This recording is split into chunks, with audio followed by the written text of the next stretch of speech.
comment nettoyer son vélo sans eau. On n'a pas tous la chance d'avoir accès à un espace extérieur avec un jet d'eau. Donc dans cette vidéo, je vais te montrer comment tu peux te débrouiller sans eau. On va commencer par dégraisser la chaîne et la transmission. On va prendre un dégraissant, donc moi c'est de la marque Decathlon. On va le mettre dans un petit ramequin et on va badigeonner délicatement à l'aide d'un pinceau au niveau de la chaîne. Donc attention à ne pas trop en mettre pour ne pas abîmer les roulements. On va aussi en mettre au niveau des galets de dérailleur qui sont souvent encrassés et sur les plateaux. Ensuite, on va passer un vieux chiffon pour enlever tous les dépôts et on va laisser la chaîne sécher un petit peu avant de passer à la suite. Et justement, avant de passer à la suite, n'hésite pas à t'abonner. Ici, on parle vélo.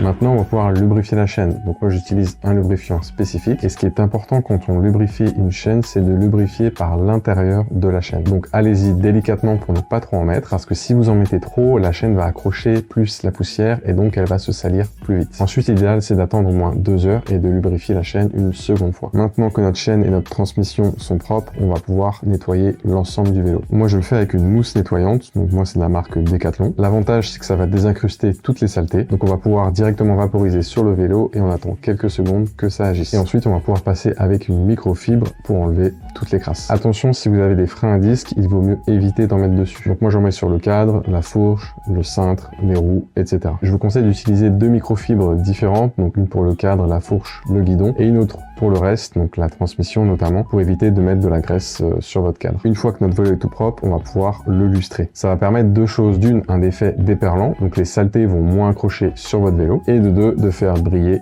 ta machine. Ça, on aime. Alors attention, moi c'est un lustrant avec du silicone de chez Action, donc à ne surtout pas mettre sur les disques si vous roulez en disque, et à ne surtout pas mettre aussi sur la zone de freinage des patins si vous roulez en patin. Donc je sais qu'il existe des lustrants spécifiques pour vélo où vous pouvez en mettre partout, mais bon, là c'est pas mon cas. Donc moi, pour faire attention, je vais prendre une microfibre propre et je vais en mettre directement dessus. Et ensuite, je vais pouvoir frotter donc mon cadre, ma fourche, mes roues, les manivelles, etc. Et voilà, tu as maintenant un vélo tout propre. Donc n'hésite pas à partager cette vidéo à un pote. Il n'aura plus d'excuses pour ne pas nettoyer son vélo sans eau.